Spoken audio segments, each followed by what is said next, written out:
Class में हमने सीखा था कि हम लोग जीएसटी में अगर रजिस्टर्ड करना है तो हमें किन किन बातों का ध्यान रखना है।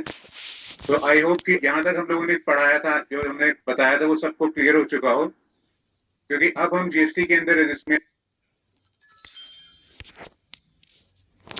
Good evening everyone. Good evening. Okay everyone, फिर हम लोग स्टार्ट करते हैं जीएसटी की क्लास। जैसे कि आप लोग जानते हैं, जीएसटी के क्लास में हमने सीखा था कि हम लोग जीएसटी में अगर रजिस्टर्ड करना है तो हमें किन किन बातों का ध्यान रखना है। तो आई होप कि जहां तक हम लोगों ने पढ़ाया था, जो हमने बताया था, वो सबको क्लियर हो चुका हो, क्योंकि अब हम जीएसटी के अंदर रजिस्ट्रेशन करने वाले हैं। जीएसटी में रजिस्ट्रेशन करने के लिए आपको कुछ बातों का ध्यान रखना होगा कि आपके पास वैलिड डॉक्यूमेंट्स होने जरूरी हैं। वो डॉक्यूमेंट्स कैसे होंगे वो मैं आपको बता देता हूँ। सबसे पहले पैन नंबर, जो नॉर्मली हम लोगों के पास पैन नंबर होता है इंडिविजुअल का, और अगर आपका कोई प्राइवेट लिमिटेड कंपनी है तो उस कंपनी का पैन नंबर होगा उसमें। ठीक है। फिर है, उसे बिजनेस पैन नंबर कहते हैं। फिर है आधार कार्ड। आधार कार्ड सबको पता ही है।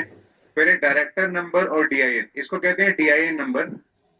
बेसिकली डायरेक्टर्स वाले जो नंबर होते हैं वो लिमिटेड कंपनी या प्राइवेट लिमिटेड कंपनीज में यूज होते हैं, इंडिविजुअल में यूज नहीं होते हैं।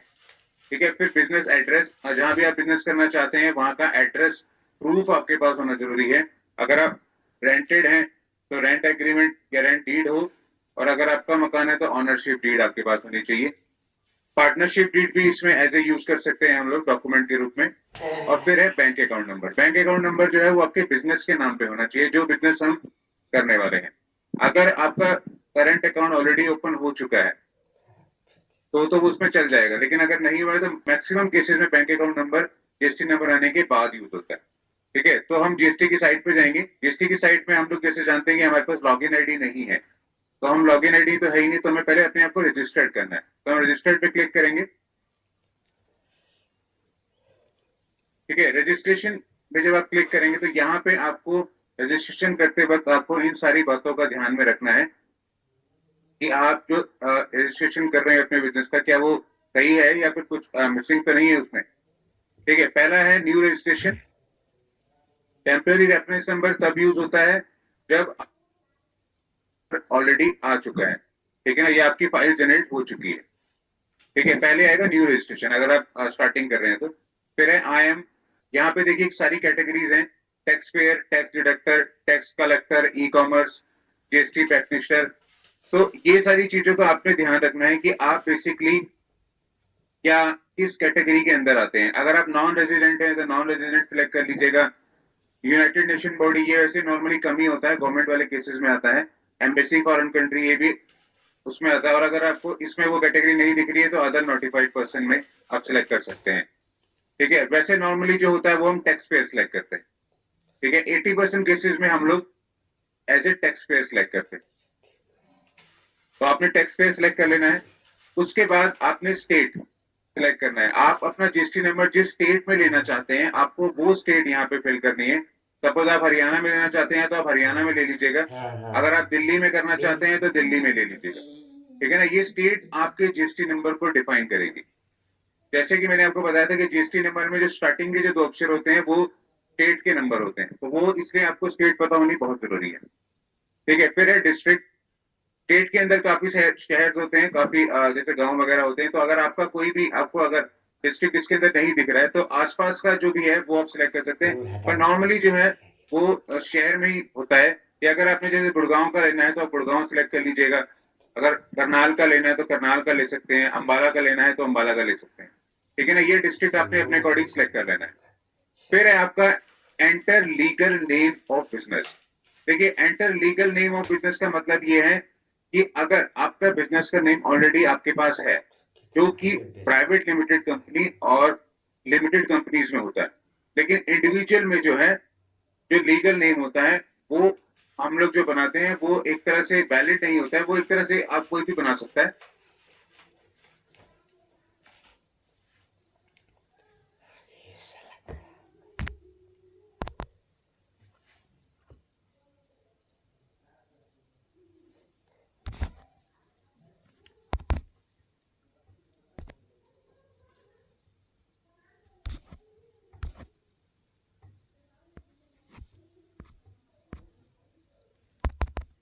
है तो आसपास का जो भी है वो आप सिलेक्ट कर सकते हैं। पर नॉर्मली जो है वो शहर में ही होता है कि अगर आपने जैसे गुड़गांव का लेना है तो आप गुड़गांव सिलेक्ट कर लीजिएगा, अगर करनाल का लेना है तो करनाल का ले सकते हैं, अंबाला का लेना है तो अंबाला का ले सकते हैं, ठीक है ना। ये डिस्ट्रिक्ट आपने अपने अकॉर्डिंग सिलेक्ट कर लेना है। फिर है आपका enter legal name of business. देखिए, enter legal name of business का मतलब ये है कि अगर आपका बिजनेस का नेम ऑलरेडी आपके पास है, जो कि प्राइवेट लिमिटेड कंपनी और लिमिटेड कंपनीज में होता है, लेकिन इंडिविजुअल में जो है, जो लीगल नेम होता है, वो हम लोग जो बनाते हैं वो एक तरह से वैलिड नहीं होता है, वो एक तरह से आप कोई भी बना सकता है। तो उस केस में क्या होता है कि आप as a mentioned in PAN, जिसमें लिखा हुआ है, आपका जो पैन के अंदर आपका नाम है वही आपका लीगल नेम ऑफ बिजनेस होगा। ठीक है, मैं इसको क्लैरिफाई कर देता हूँ। सपोज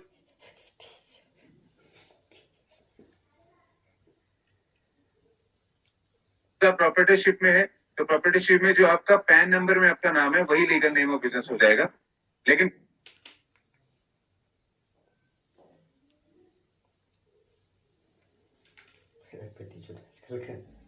मेरी हाथी को बोलता रही होता क्या करा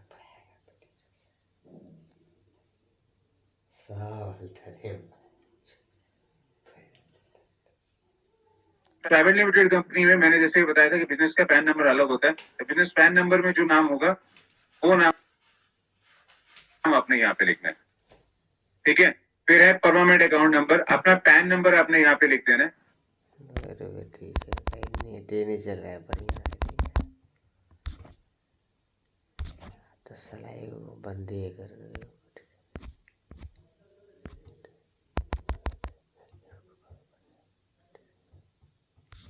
नॉन रेजिडेंट है तो नॉन रेजिडेंट सिलेक्ट कर लीजिएगा। यूनाइटेड नेशन बॉडी, ये वैसे नॉर्मली कम ही होता है, गवर्नमेंट वाले केसेस में आता है। एम्बेसी शिप डीड भी इसमें एज ए यूज कर सकते हैं हम लोग डॉक्यूमेंट के रूप में। आपके पास valid good evening everyone. Good evening everyone, फिर हम लोग स्टार्ट करते हैं जीएसटी की क्लास। जैसे कि आप लोग जानते हैं, जीएसटी के क्लास में हमने सीखा था कि हम लोग जीएसटी में अगर रजिस्टर्ड करना है तो हमें किन किन बातों का ध्यान रखना है। तो आई होप कि यहाँ तक हम लोगों ने पढ़ाया था, जो हमने बताया था वो सबको क्लियर हो चुका हो, क्योंकि अब हम जीएसटी के अंदर रजिस्ट्रेशन करने वाले हैं। जीएसटी में रजिस्ट्रेशन करने के लिए आपको कुछ बातों का ध्यान रखना होगा कि आपके पास वैलिड डॉक्यूमेंट्स होने जरूरी हैं। वो डॉक्यूमेंट्स कैसे होंगे वो मैं आपको बता देता हूँ। सबसे पहले पैन नंबर, जो नॉर्मली हम लोगों के पास पैन नंबर होता है इंडिविजुअल का, और अगर आपका कोई प्राइवेट लिमिटेड कंपनी है तो उस कंपनी का पैन नंबर होगा उसमें। ठीक है, फिर है उसे बिजनेस पैन नंबर कहते हैं। फिर है आधार कार्ड, आधार कार्ड सबको पता ही है। फिर है डायरेक्टर नंबर और डीआईएन, इसको कहते हैं डीआईएन नंबर। बेसिकली डायरेक्टर्स वाले जो नंबर होते हैं वो लिमिटेड कंपनी या प्राइवेट लिमिटेड कंपनीज में यूज होते हैं, इंडिविजुअल में यूज नहीं होते हैं। ठीक है, फिर बिजनेस एड्रेस, जहां भी आप बिजनेस करना चाहते हैं वहां का एड्रेस प्रूफ आपके पास होना जरूरी है। अगर आप रेंटेड हैं तो रेंट एग्रीमेंट या रेंट डीड हो, और अगर आपका मकान है तो ऑनरशिप डीड आपके पास होनी चाहिए। पार्टनरशिप डीड भी इसमें एज ए यूज कर सकते हैं हम लोग डॉक्यूमेंट के रूप में। और फिर है bank account number. Bank account number जो है वो आपके बिजनेस के नाम पे होना चाहिए, जो बिजनेस हम करने वाले हैं। अगर आपका करंट अकाउंट ऑलरेडी ओपन हो चुका है तो उसमें चल जाएगा, लेकिन अगर नहीं हुआ है तो मैक्सिमम केसेस में bank account number GST number आने के बाद यूज होता है। ठीक है, तो हम जीएसटी की साइट पे जाएंगे। जीएसटी की साइट में हम लोग जैसे जानते हैं कि हमारे पास लॉगिन आईडी नहीं है, तो हम लॉगिन आईडी तो है ही नहीं, तो हमें पहले अपने आप को रजिस्टर्ड करना है। तो हम रजिस्टर्ड पे क्लिक करेंगे। ठीक है, रजिस्ट्रेशन में जब आप क्लिक करेंगे तो यहाँ पे आपको रजिस्ट्रेशन करते वक्त आपको इन सारी बातों का ध्यान में रखना है कि आप जो रजिस्ट्रेशन कर रहे हैं अपने बिजनेस का, क्या वो सही है या फिर कुछ मिसिंग तो नहीं है उसमें। ठीक है, पहला है न्यू रजिस्ट्रेशन।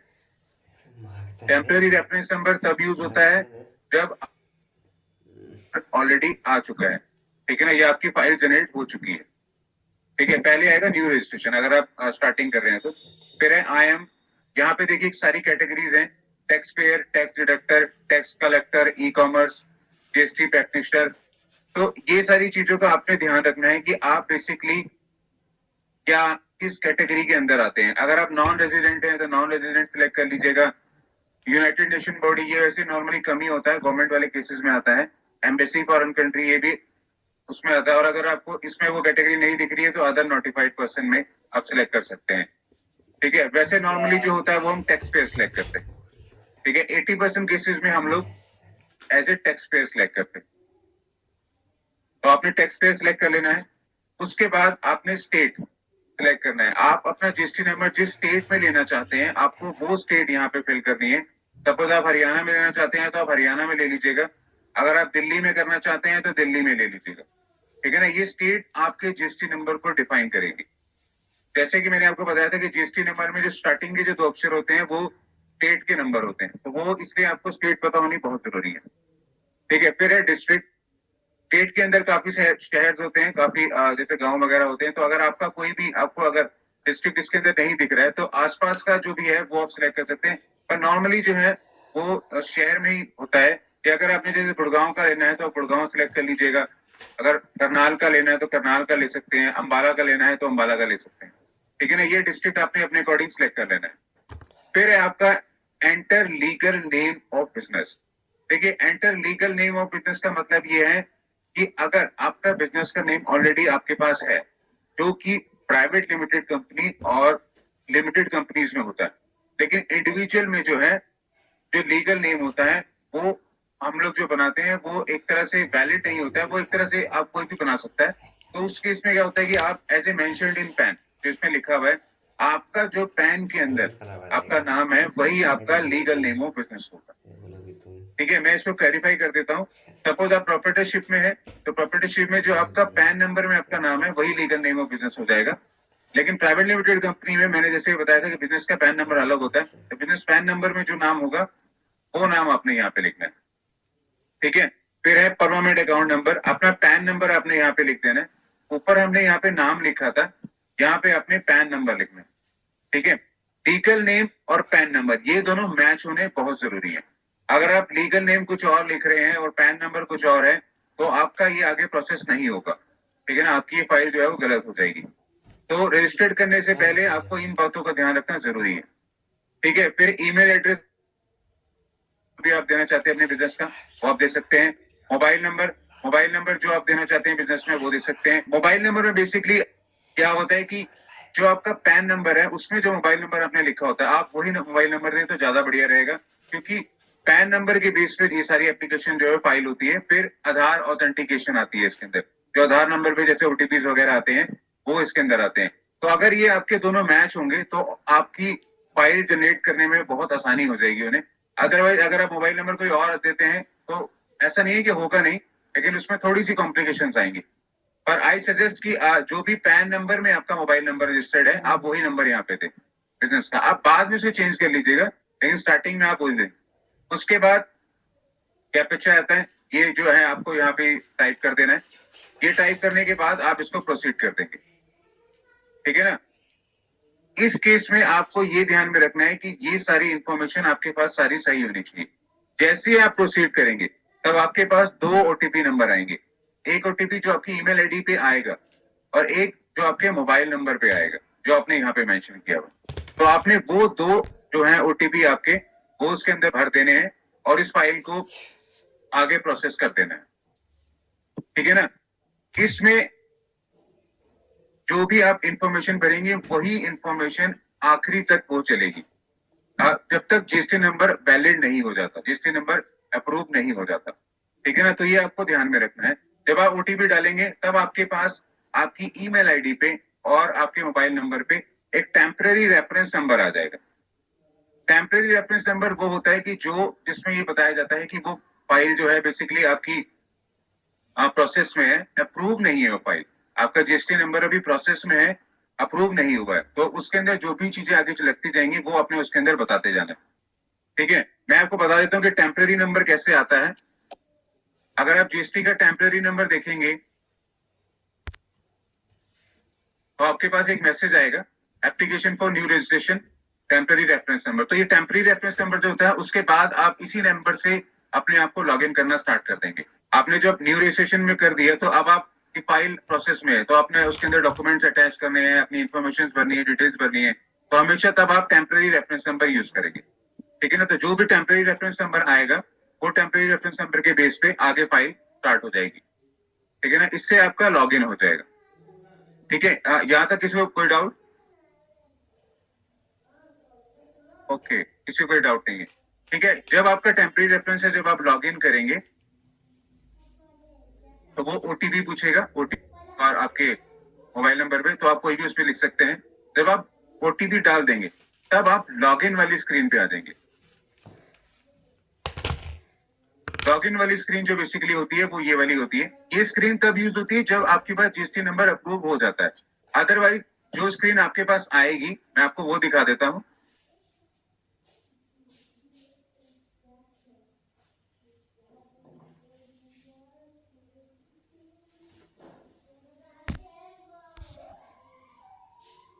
आपके पास जो स्क्रीन आएगी वो ये वाली स्क्रीन आएगी, ठीक है ना। इस स्क्रीन में आपका जीएसटी नंबर जो है वो आपको नहीं दिखेगा यहाँ पे, ठीक है ना। वो जीएसटी नंबर आपका बाद में आएगा जब वो अप्रूव हो जाएगा। लेकिन आपके पास जो रजिस्ट्रेशन वाला फॉर्म वाली जो ये है एप्लीकेशन, वो उसके अंदर आपको दिखनी स्टार्ट हो जाएगी, ठीक है ना। इसके अंदर अगर आप जब उसमें अपने डॉक्यूमेंट्स वगैरह अटैच करेंगे तो आपको रजिस्ट्रेशन में जाके क्लिक करके आपने लिखना है, आपने amendment of registration number core field, इस नॉन कोर फील्ड और कोर फील्ड दो फील्ड्स आती हैं, इन पे क्लिक करना है, ठीक है ना। तो जब आप नॉन कोर फील्ड पे क्लिक करेंगे तो यहाँ पे आपके पास स्क्रीन जो है वो ऐसे आ जाएगी। अब आप जीएसटी में रजिस्ट्रेशन करने वाले हैं तो आपको अपने डॉक्यूमेंट जो है वो सारे तैयार रखने हैं, वो इसके अंदर अपलोड करने स्टार्ट करने हैं, ठीक है। इसके अंदर ये सारे कॉलम्स हैं जो आपको फिलअप करने हैं। हम लोग स्टार्ट हो जाते हैं फर्स्ट कॉलम से। सपोज आपने बिजनेस डिटेल लिखनी है तो आप बिजनेस डिटेल पे क्लिक करेंगे तो वो आपसे पूछेगा legal name of the business. कुछ कुछ चीजें जो है वो ऑटोमेटिकली फिलअप हुई होंगी, जैसे आपने स्टार्टिंग वाली न्यू रजिस्ट्रेशन में भरा था। बाकी का जो है वो आपने अपने हिसाब से लिखना है। अगर ट्रेड नेम यहाँ पे नहीं है, प्रोप्राइटर के केस में ट्रेड नहीं होता, नहीं मिलता है, नहीं होता है, तो आपने अपना ट्रेड नेम यहाँ पे बना देना है, ठीक है ना, जिस नाम से आप अपना बिजनेस करना चाहते हैं, ठीक है ना। बिजनेस अगर प्रॉपर्टीशिप है तो आपने प्रॉपर्टीशिप सेलेक्ट कर लेना है। स्टेट हरियाणा और डिस्ट्रिक्ट आपने अंबाला सेलेक्ट कर ली। अब यहाँ पे आएगा टाइप ऑफ रजिस्ट्रेशन। तो टाइप ऑफ रजिस्ट्रेशन जो है वो आपका जो है अभी टेम्पररी आईडी है ना, तो आपने टेम्पररी आईडी सिलेक्ट करना है। अदरवाइज आप जीएसटी नंबर सिलेक्ट कर सकते हैं, ठीक है ना। बाकी जो है जी सर। हाँ जी सर एक बात है, यहाँ जो लीगल नेम है और ट्रेड नेम हो गया ना, अभी जी। लीगल नेम कोई अगर कंपनी हुआ तो उसका हुआ, ट्रेड नेम हुआ तो कोई उसका जो अगर कोई नाम लिया हुआ है, कोई ब्रांडिंग, तो ये ट्रेड नेम ये क्या ऑटोमेटिकली डालना है या फिर अगर वो बाद में भी डाल सकते हैं? नहीं नहीं, ये देखिए, अगर ये जो पैन नंबर है ये इंडिविजुअल का पैन नंबर है, हाँ ठीक है ना। तो इंडिविजुअल के पैन नंबर में ये ट्रेड नेम वाली जो स्क्रीन है ये खाली होती है। उसमें अच्छा। आप अपने हिसाब से ट्रेड नेम क्रिएट कर सकते हैं, ठीक है ना। आपने कोई भी नाम रखना है, जैसे गुप्ता स्टोर्स, गुप्ता हार्डवेयर, कुछ भी अपने नाम रखना है तो आप उसके अंदर रख सकते हैं, ठीक है ना। जिस नाम से आप अपना बिजनेस करना स्टार्ट करना चाहते हैं, आपने जब बिजनेस करना है तो आपने सोचा ही होगा कोई नेम। तो आपके देखिए, आपके पर्सनल नाम पे तो बिजनेस नहीं होगा ना, कोई यूनिक सा कोई नेम हम लोग सोचते ही हैं जो भी हम स्टार्ट करना चाहते हैं, जैसे, तो वो नहीं, आपने अगर यहाँ पे ट्रेड फिलअप नेम, कर देना है। हाँ ट्रेड नेम अगर अगर किसी ने नहीं दिया, अगर किसी ने पहले नहीं दिया बाद में भी डाल सकते हैं ना, वो मैंने पूछा है। अगर कोई नहीं कंपनी उसी नहीं टाइम पे देना। हाँ, वो आपको उसी टाइम पे डालना। अच्छा ठीक। इंडिविजुअल के केस में उसी टाइम पे डालना है, तभी आपकी एप्लीकेशन प्रोसेस होगी ना। लेकिन अगर प्राइवेट लिमिटेड वाला केस है तो वो ऑटोमेटिकली अच्छा, और फिलअप हो कंपनी जाएगा, के केस पे? वो ऑटोमेटिकली फिलअप हो जाएगा अच्छा पैन नंबर के बेस पे, अच्छा ठीक ठीक ठीक है ना। तो ये आपने इंफॉर्मेशन इसके अंदर भर देनी है। ये इंफॉर्मेशन भरने के बाद आप जो आपका टेम्पररी आईडी है वो यहाँ पे लिख देना है, और डेट ऑफ रजिस्ट्रेशन जो है वो आपने लिख देनी है कि जब आप रजिस्ट्रेशन करना चाहते हैं, ठीक है ना। रजिस्ट्रेशन नंबर और रजिस्ट्रेशन आईडी लिख देना है, तब आपने आगे सेव एंड कंटिन्यू कर देना, ठीक है। फिर आएगी नेक्स्ट स्क्रीन। नेक्स्ट स्क्रीन है प्रमोटर्स या पार्टनर्स। अगर जो भी उसके अंदर काम कर रहे हैं कंपनी के अंदर, तो उनकी डिटेल्स आपने देनी है। जब आप इस पे एडिट करेंगे तो ये फॉर्म कुछ इस तरह खुल जाएगा, ठीक है ना। यहाँ पे आपने हर डिटेल भरनी है। फर्स्ट नेम क्या है, सेकंड नेम क्या है, लास्ट नेम क्या है, ठीक है ना। फादर्स का नाम क्या है, ठीक है। डेट ऑफ बर्थ क्या है, मोबाइल नंबर्स, ईमेल एड्रेस। ये मोबाइल नंबर और ईमेल एड्रेस आपको वही भरना है जो आपने न्यू रजिस्ट्रेशन वाली स्क्रीन में भरी थी, ठीक है ना। अगर आप यहाँ पे कुछ और लिखेंगे तो वो मे भी उसमें कॉम्प्लिकेशन आ सकता है, वो जल्दी से अप्रूव नहीं होगा आपका जीएसटी नंबर, ठीक है ना। तो आप याद रखिएगा ये आपने वही नंबर लिखने, क्योंकि ओटीपी जो भी आएंगे वो इन्हीं दोनों के ऊपर आएंगे, ठीक है। उसके बाद आइडेंटिटी बता देनी है। आइडेंटिटी जैसे आपकी प्रॉपर्टीशिप है तो प्रॉपर्टीशिप लेंगे, अगर पार्टनरशिप है तो पार्टनरशिप ले लेंगे। अगर डायरेक्टर नंबर है तो डायरेक्टर नंबर यहाँ पे फिलअप कर देंगे। सिटीजन ऑफ इंडिया तो आपका होगा ही, ठीक है। डेट ऑफ क्रिएशन ये ऑटोमेटिकली फिलअप आएगा। आधार नंबर वो पूछेगा तो आधार नंबर यहाँ पे आपने उसमें भर देना है अपना, ठीक है ना। पासपोर्ट नंबर है वो सिर्फ फॉरेनर वाले केसेस में होता है, नॉर्मल इंडिविजुअल वाले केसेस में नहीं होता, ठीक है। वो डिक्लेरेशन देने के बाद वो एड्रेस पूछेगा, आपने अपना एड्रेस जो है वो यहाँ पे भर देना है सारा। अगर कोई लैंडमार्क है तो लैंडमार्क भर देना है। के बाद अब जो न्यू रूल आया है इसमें साथ में जियो लोकेशन भी आपने अटैच करनी है, क्योंकि जो भी आप एड्रेस देंगे, जैसे वो एड्रेस आपने यहाँ पे दिया, तो सपोज अगर ये एड्रेस यहाँ हरियाणा का है या अम्बाला कैंट का है, तो अगर आप देखेंगे तो ये जियो लोकेशन जो है ऑटोमेटिकली यहाँ पे आ रही होती है, तो यहाँ पे अटैच हो जाती है, ठीक है ना। तो वो जियो लोकेशन पूरा एग्जैक्ट आपके घर को पास आसपास जो भी है वो आपने उसमें अटैच कर देनी है, ताकि वो उसको आसानी से वेरीफाई कर सके एड्रेस को। क्योंकि कभी कभी एड्रेस थोड़ा सा अलग होता है, मतलब कुछ किसी गली के अंदर जाके होता है, फिर मतलब कुछ कॉम्प्लिकेटेड होता है कि उन लोग को ढूंढने में थोड़ी आसानी मतलब मुश्किल होती है। तो अगर जियो लोकेशन कर देंगे तो उनको आपका जो फर्म का एड्रेस है वो ढूंढने में आसानी हो जाएगी। देखिए यहाँ पे एड्रेस जो भरना है वो एड्रेस आपने बिजनेस वाला एड्रेस भरना है, आपको वो अपने घर का एड्रेस नहीं भरना है। मैं आपको ये बता रहा हूँ, क्योंकि जीएसटी नंबर आप बिजनेस के लिए ले रहे हो ना, तो आपको ये याद रखना है कि जो भी जहां भी आप बिजनेस करोगे तो आपने ये एड्रेस जो है वो बिजनेस वाला भरना है। अगर आप रेंटेड हैं तो रेंटेड वाला एड्रेस भरना है। अगर आपकी प्रॉपर्टी जो है वो ऑनरशिप आप ही की है तो आपने वो प्रॉपर्टी वाला एड्रेस भरना है, ठीक है ना, क्योंकि उसके बाद ही वो सारी चीजें अटैच होंगी जिसको वेरीफाई करेंगे, ठीक है। उसके बाद डॉक्यूमेंट अपलोड हो जाएगा। डॉक्यूमेंट अपलोड में आपका पैन कार्ड अपलोड हो जाएगा यहाँ पे, ठीक है ना। और अगर वो फोटो कहेगा तो आपने फोटो भी अपलोड कर देनी है, फिर इसको सेव कर देना है, ठीक है। ये कंप्लीट होने के बाद नेक्स्ट स्क्रीन में आएंगे ऑथराइज सिग्नेटरी। देखिए ऑथराइज सिग्नेटरी अगर आपने किसी और को बनाना है, सपोज बिजनेस में नॉर्मली क्या होता है कि जैसे 4 या 5 पार्टनर्स होते हैं, तो एक पार्टनर के नाम पे तो जो है वो प्रमोटर हो गया या जो भी है मेन ओनर हो गया, लेकिन वो चाहता है कि बाकी ये काम जो है वो दूसरा पार्टनर करे, या फिर कोई उनके नीचे रिप्रेजेंटेटिव है या कोई भी उन्होंने जो मैनेजर रखा होता है वो काम करे, तो ऑथराइज सिग्नेटरी में उनकी डिटेल डालनी है। अगर आप ही सारा कुछ मैनेज कर रहे हैं तो आपने उसको वही सिलेक्ट कर लेना है। अगर आप सारा काम नहीं कर रहे, कोई और करेगा, तो आपने उसकी डिटेल यहाँ पे फिलअप कर देनी, ठीक है। ये क्लियर हो गया ऑथराइज वाला। ऑथराइज वाला ये क्लियर हो गया, क्योंकि इसके अंदर 2 आते हैं, एक है ऑथराइज रिप्रेजेंटेटिव, एक है ऑथराइज सिग्नेटरी। जो आपके बिहाफ पे जीएसटी के फॉर्म्स पे सिग्नेचर करेगा वो कहते हैं ऑथराइज सिग्नेटरी, लेकिन ऑथराइज रिप्रेजेंटेटिव उस फॉर्म पे साइन नहीं कर सकता, वो जस्ट उस कॉल को रिसीव कर सकता है, या जो भी जैसे कोई हियरिंग होती है, कुछ भी होती है, वो इन चीजों को तो वो करेगा। नॉर्मली 80% केसेस में ये नो ही रहता है, ठीक है ना। 20% केसेस में सिर्फ ऑन होता है। हाँ जी सर, एक बात पूछना है मुझे।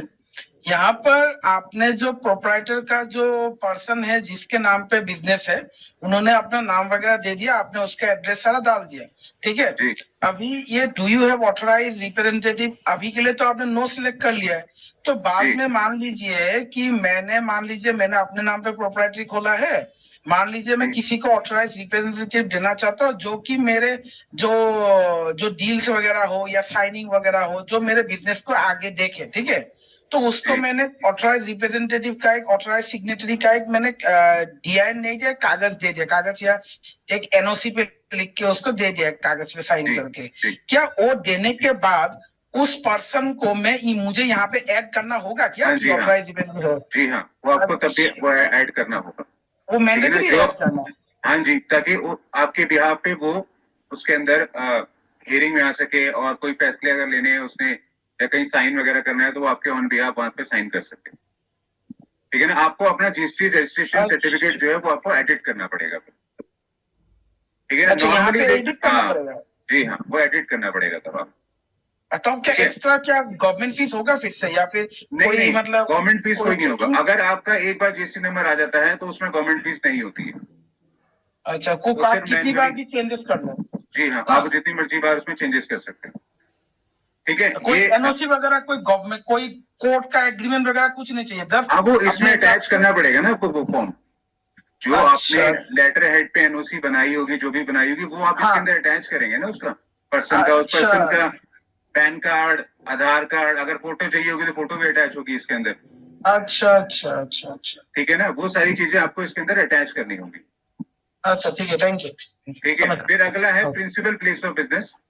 प्रिंसिपल प्लेस ऑफ बिजनेस जो है, जो भी आपका प्रिंसिपल प्लेस ऑफ बिजनेस है, आपने वो यहाँ पे सिलेक्ट कर लेना है, उसका एड्रेस फिलअप कर देना है यहाँ पे।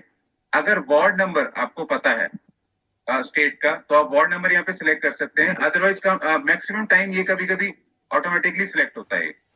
ठीक है ना, अगर आपको वो नहीं क्लियर है तो आप इसको ब्लैंक छोड़ दीजिएगा, क्योंकि जब आप एप्लीकेशन प्रोसेस करेंगे तो वो ऑटोमेटिकली वहां पे क्वेरी आएगी, तो वो क्वेरी में वो आपको कहेंगे कि ये आप इसमें फिलअप कर दिए, तो आप इसको फिलअप कर सकते हैं, पर मोस्टली केसेस में ऑटोमेटिकली फिल हो जाता है।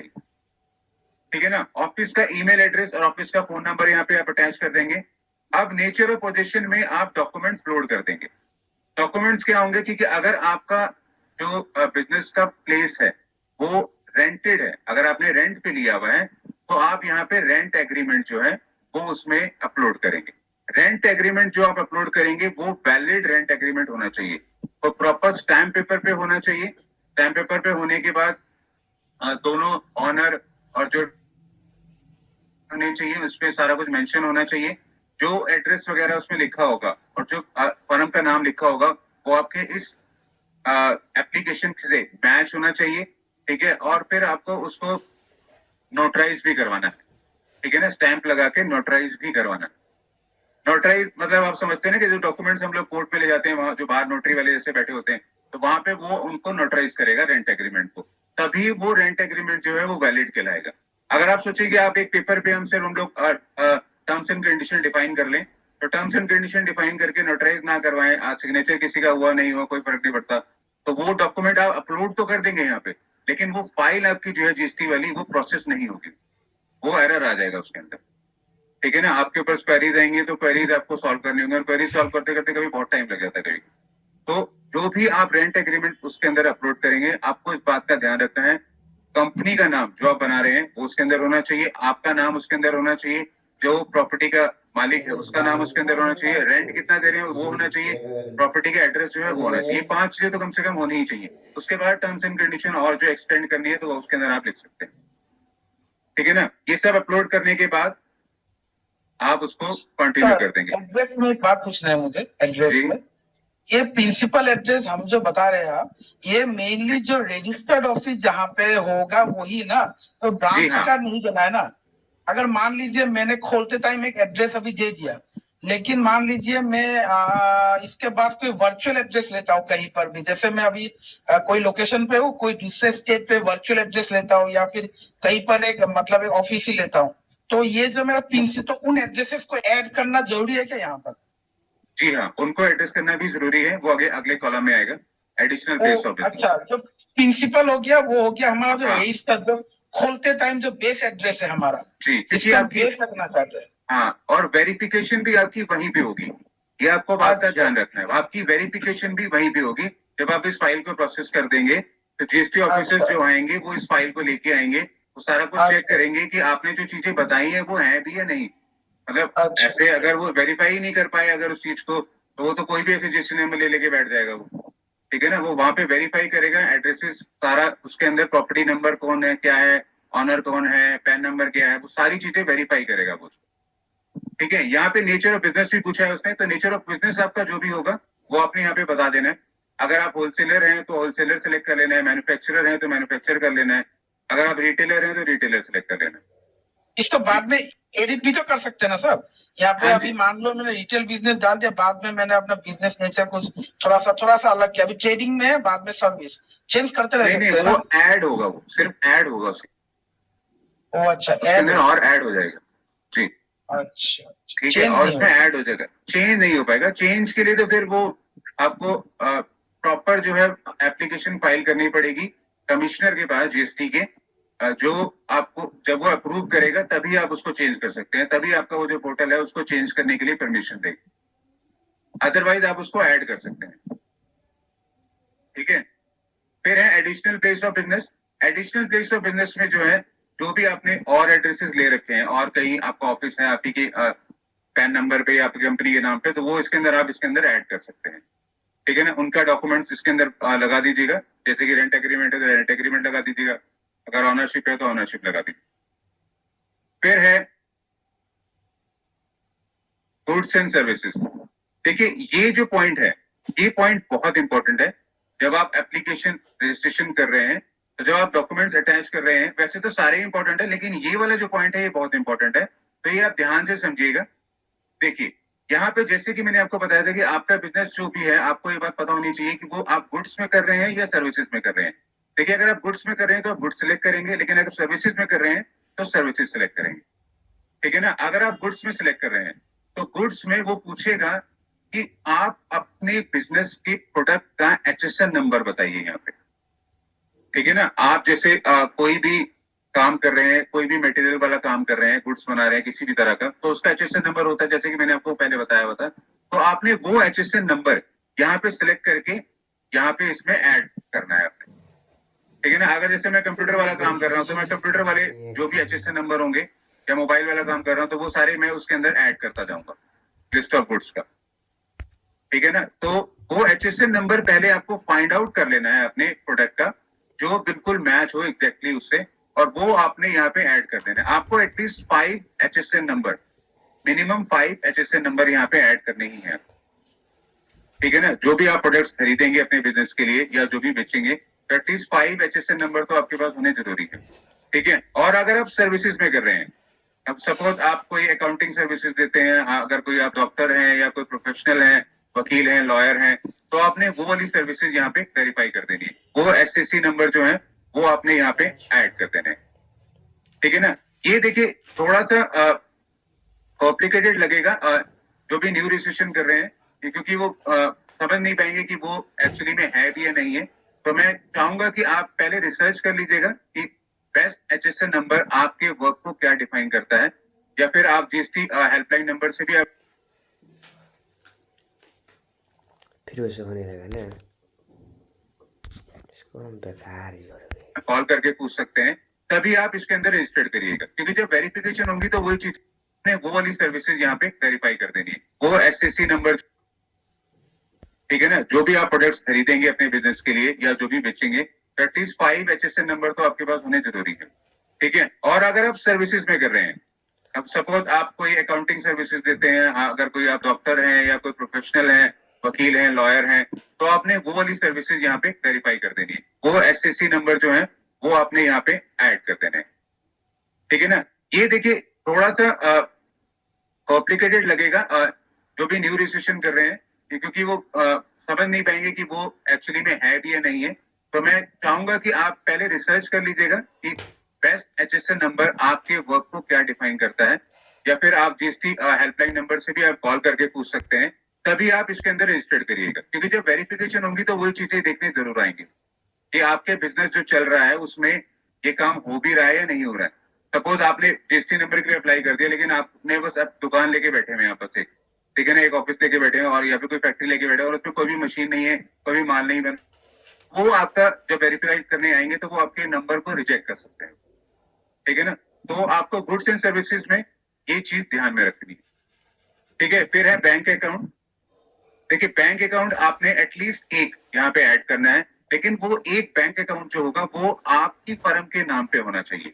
जो भी आपने स्टार्टिंग में फर्म का नाम दिया है वो फर्म के नाम पे वो बैंक अकाउंट नंबर होना चाहिए। देखिए जैसे आपको लोगों को पता होगा, सेविंग और करंट अकाउंट जो होते हैं वो दोनों अलग अलग होते हैं। सेविंग अकाउंट जो होते हैं वो किसी भी इंडिविजुअल के लिए खुल सकता है, लेकिन करंट अकाउंट जो होता है वो ज्यादातर जो होता है वो बिजनेसेस के लिए यूज होता है।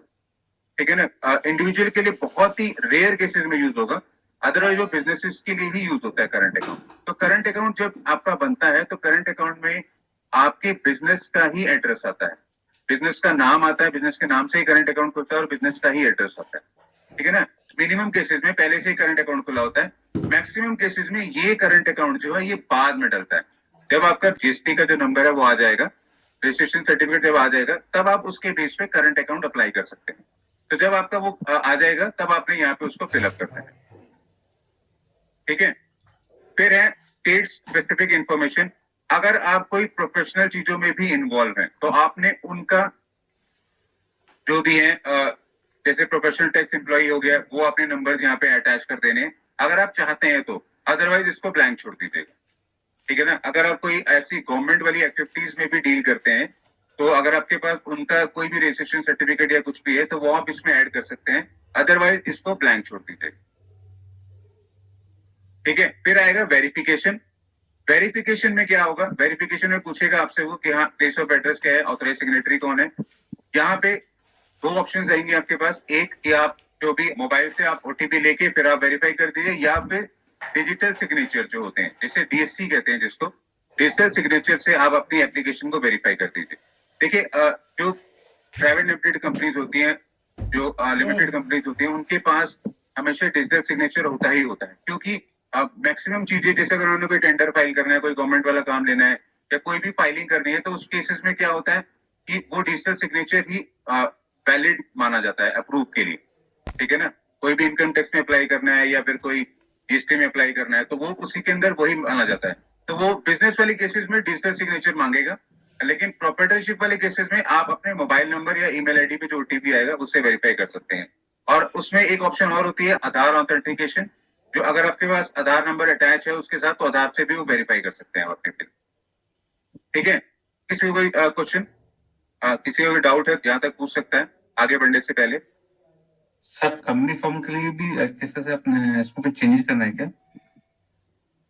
कंपनी फॉर्म के लिए भी? हाँ कंपनी के लिए कंपनी वाला एड्रेस चलेगा ना, ओके, ठीक है ना। उसमें उसके अलावा कुछ चेंज करना है इसमें, जो स्टेटस है उस वही चेंज करना है ना अपना? हाँ उसमें नहीं होगा, वो कंपनी वाली सारी फॉर्मेलिटीज चलेंगी। कंपनी का एड्रेस क्या है, कंपनी का पैन नंबर क्या है, डायरेक्टर्स कौन कौन है, और गुड्स एंड सर्विसेज क्या है उनके जो काम कर रहे हैं, बैंक अकाउंट क्या है, तो सारी चीजें कंपनी के नाम पे ही चलेंगी, ठीक है। ठीक है। ओके, फिर आपने वेरिफिकेशन कर देनी है। वेरिफिकेशन करने के बाद आपके पास एक मेल आएगी और एक मैसेज भी आएगा जिसमें वो लिखा होगा कि आपकी एप्लीकेशन जो है वो प्रोसेस हो चुकी है, ठीक है ना।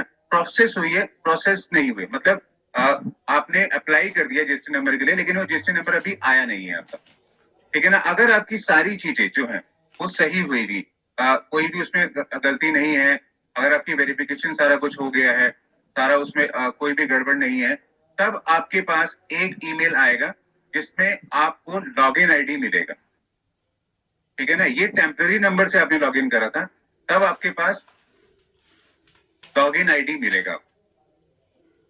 जैसे कि अभी हम जैसे लॉगिन करते हैं तो वो लॉगिन वाली स्क्रीन ये होती है, ठीक है ना। रजिस्ट्रेशन में क्या बताया था मैंने कि जब आपने एप्लीकेशन प्रोसेस कर रहे हैं, डॉक्यूमेंट अटैच कर रहे हैं, देखिए एक बार में डॉक्यूमेंट अटैच तो नहीं हो पाते, तो लोग क्या करते हैं फिर टेम्पररी रेफरेंस नंबर जो दिया होता है उसके बेस पे लॉगिन करते जाते हैं और चीजें उसमें अटैच करते जाते हैं, ठीक है ना। लेकिन अगर आपका अप्रूव हो गया तब आपके पास मेल पे लॉगिन नंबर आएगा। वो लॉगिन नंबर जो होगा वो आपका जीएसटी नंबर होगा। मैं आपको दिखा देता हूँ वो बेसिकली होता क्या है। आपके पास एक मेल आएगी, वो मेल में लिखा होगा कि हाँ आपका जो जीएसटी नंबर है वो अप्रूव्ड हो चुका है। आपके पास फर्स्ट टाइम लॉगिन के लिए आपका जो जीएसटी नंबर है यूजर नेम होगा और एक टेम्पररी पासवर्ड वो दे देंगे फिर फर्स्ट टाइम लॉगिन के लिए, वो आपको उसमें मिल जाएगा। उसके बेस पे आपने लॉगिन करना है। तो लॉगिन करने से पहले आपको ये ध्यान रखना है कि आपके पास ये मेल होनी जरूरी है अगर आप न्यू रजिस्ट्रेशन है, ठीक है ना। अगर आप अप्रूव्ड, अगर आपका जीएसटी नंबर ऑलरेडी आ चुका है तो लॉगिन डिटेल जो है हमेशा से वही चलती है, फिर वो चेंज नहीं होती, ठीक है ना। यहाँ पे जब आप लॉगिन करेंगे तो आपने वो दोनों चीजें यहाँ नहीं लिखनी है, ठीक है ना, लॉगिन में नहीं लिखनी है, आपने यहाँ पे क्लिक करना है। फर्स्ट टाइम लॉगिन में जब आप क्लिक करेंगे तब आपको जो प्रोविजनल आईडी मिलती है या जीएसटी नंबर जो मिलता है वो यहाँ पे लिखना है। उसके बाद पासवर्ड वो पूछेगा तो पासवर्ड यहाँ पे लिखना है आपने, जो आपको मेल आईडी में आया हुआ है, ठीक है ना। वो फिर उससे आप लॉगिन करेंगे। जैसे ही आप लॉगिन पे क्लिक करेंगे तब वो कहेगा कि अब आप अपने लिए लॉगिन एड्रेस बना सकते हैं, लॉगिन आईडी और पासवर्ड बना सकते हैं। तो यूजर नेम जिसे कहते हैं हम लोग, यूजर नेम आप अपने अकॉर्डिंग बना सकते हैं और पासवर्ड अपने अकॉर्डिंग बना सकते हैं। देखिए जो भी यूजर नेम बनेगा वो यूजर नेम ही आखिरी तक चलेगा इस जीएसटी नंबर के लिए। आप यूजर नेम कभी भी चेंज नहीं कर सकते, ठीक है ना। आखिरी तक आप जीएसटी नंबर में यूजर नेम नहीं चेंज कर पाएंगे, ठीक है ना। पासवर्ड आप चेंज कर सकते हैं, यूजर नेम नहीं चेंज कर पाएंगे। सपोज मैं आपको एक एग्जांपल दे देता हूँ, जैसे कि ये फॉर्म है, देखिए इसका यूजर नेम जो है वो ये बना हुआ, लेकिन एक्चुअली में फॉर्म का जो नाम है वो कुछ और है। तो मैं सजेस्ट यही करूंगा कि अगर आप इजी सा यूजर नेम बना लेंगे तो आपको याद करने में आसानी रहेगी। अगर आप चेक करेंगे कि जो इस फर्म का नाम है, वो फर्म का नाम तो जो ऑनर है उसका नाम तो ये है सूरज भान, लेकिन इस फर्म का जो नाम है, वो फर्म का नाम जो है वो है एक्टिवा सर्विस पॉइंट। ठीक है ना। तो देखिए यूजर नेम डिपेंड करता है कि आप क्या यूजर नेम बनाना चाहते हैं। तो वो अगर आप इजिली कोई आसान सा यूजर नेम बनाएंगे तो आपको याद रह जाएगा, मतलब याद करने में आसानी रहेगा। अगर आप कोई कॉम्प्लिकेटेड सा बनाएंगे तो वो हर बार टाइप करने में या फिर लॉगिन करने में यूजर नेम थोड़ी सी दिक्कत आती है। तो वो चीज का आपने ध्यान में रखना। ठीक है। जब आप लॉगिन कर लेंगे, लॉगिन यूजर नेम बना लेंगे, पासवर्ड बना लेंगे, उसके बाद यूजर नेम और पासवर्ड से लॉगिन करेंगे, तब आपके पास ये स्क्रीन आएगी डैशबोर्ड वाली। ठीक है ना। ये डैशबोर्ड वाली जो स्क्रीन होती है, ये डैशबोर्ड का मतलब है कि आपका जीएसटी नंबर यहाँ पे आ चुका है, आपका जो नाम होगा वहां पे रिफ्लेक्ट कर रहा होगा, आपका जीएसटी नंबर जो है वो यहाँ पे आ जाएगा। वो जीएसटी नंबर ही आपकी फर्म की आइडेंटिटी होगी। ठीक है ना। वो फर्म की आइडेंटिटी आपने इसके बाद चेक करनी है। चेक करने के लिए आप यहाँ पे क्लिक करेंगे, देखिए यहाँ पे हम लॉगिन करते हैं, यहाँ पे हम क्लिक करेंगे। यहाँ पे क्लिक करने के बाद सबसे पहले आपने माई प्रोफाइल पे क्लिक करना है। ठीक है ना। माई प्रोफाइल में जब आप जाएंगे तो फर्स्ट स्क्रीन जो आएगी, वो फर्स्ट स्क्रीन आपने चेक करनी है कि क्या उसके अंदर सारी चीजें सही हैं या नहीं है। ठीक है ना। फर्स्ट स्क्रीन पे जब हम आए तो जीएसटी नंबर आपका आ गया, ओके ये ठीक है। 06 होना चाहिए वो, क्योंकि आपने हरियाणा के लिए अप्लाई करा था तो हरियाणा का 06 होगा। अगर आप कोई और स्टेट के लिए अप्लाई कर रहे हैं तो उस स्टेट का स्टार्टिंग कोड जो है वो आएगा। पैन नंबर उसके बाद रिफ्लेक्ट कर रहा होगा, तो पैन नंबर एक बार वेरीफाई कर लीजिएगा कि आपने जो पैन नंबर भरा था वही पैन नंबर उसके अंदर रिफ्लेक्ट हो रहा है। ठीक है, वो आ जाएगा। उसके बाद लीगल नेम ऑफ बिजनेस जो है वो अगर इंडिविजुअल है तो इंडिविजुअल का नाम आएगा, अगर कंपनी है तो कंपनी का नाम आएगा।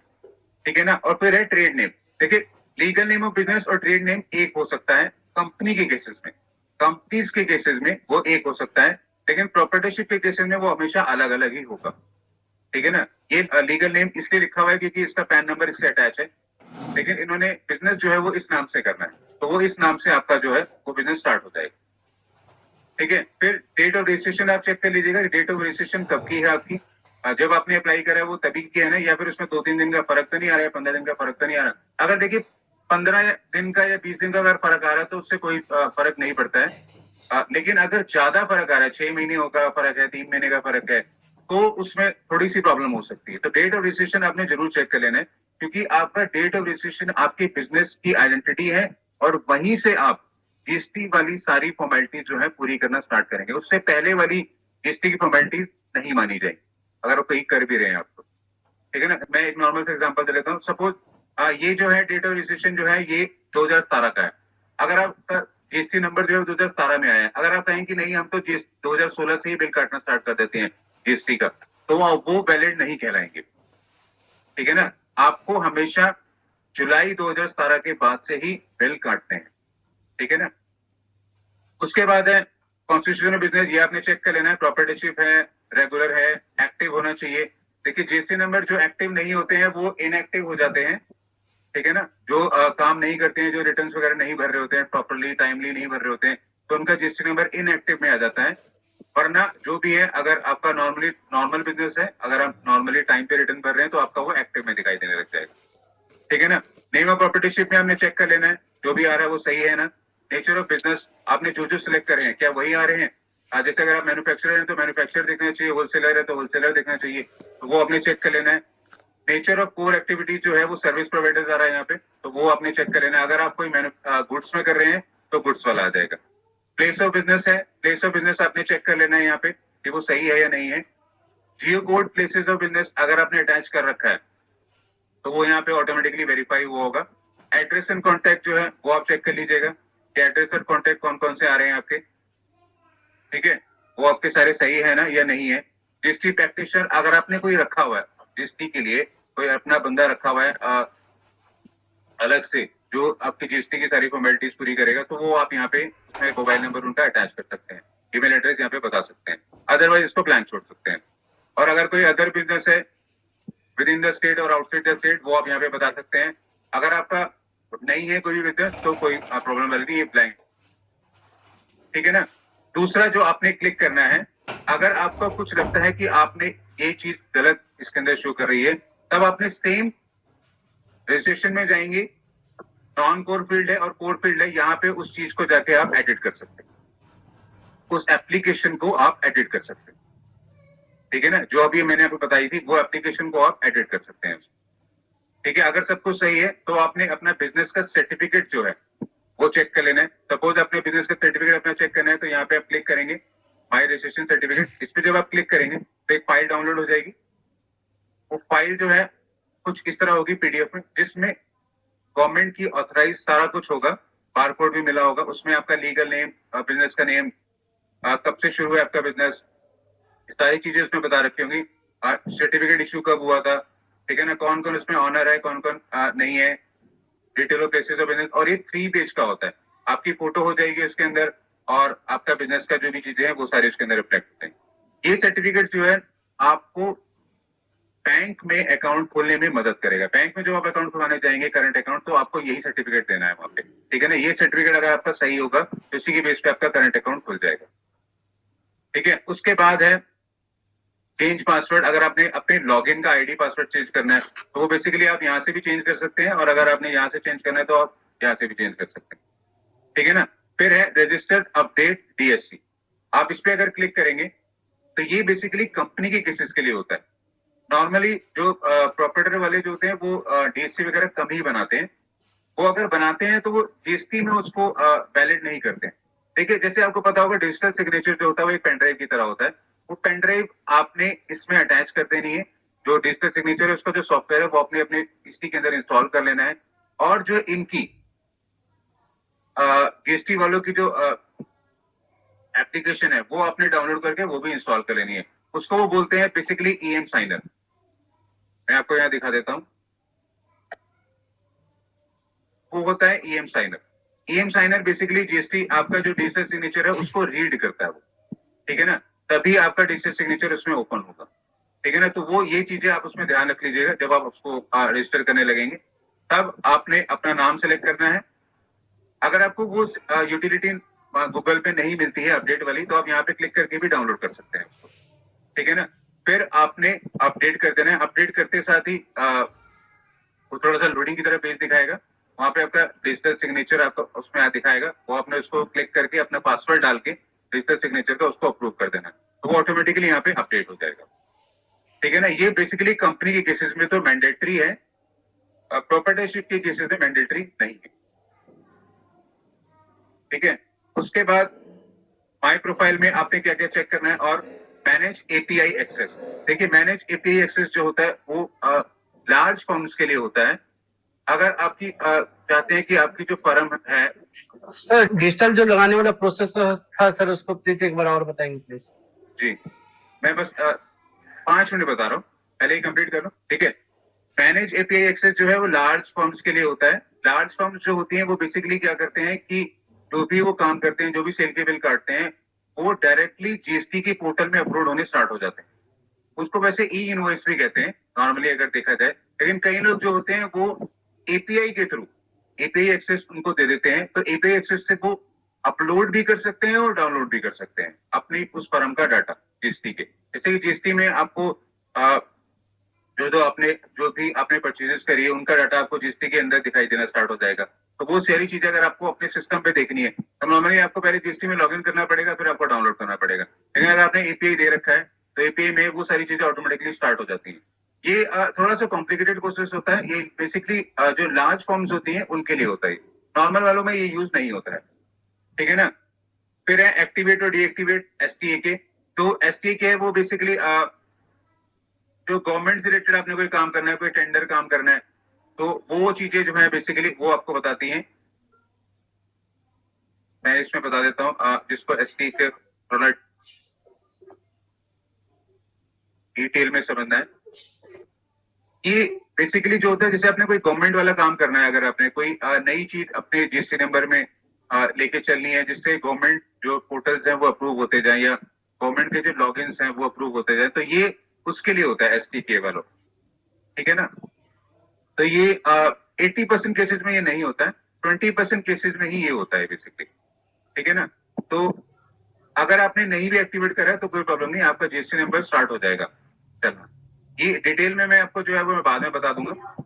फिर माई प्रोफाइल पे अगर आप क्लिक करेंगे, फिर अमेंडमेंट मैंने आपको बता दिया, अगर कोई गड़बड़ है तो अमेंडमेंट कर सकते हैं। अमेंडमेंट और ये रजिस्ट्रेशन, ये दोनों सेम ही चीजें हैं, ठीक है ना। अमेंडमेंट आप यहाँ से भी कर सकते हैं, वहां से भी कर सकते हैं। आधार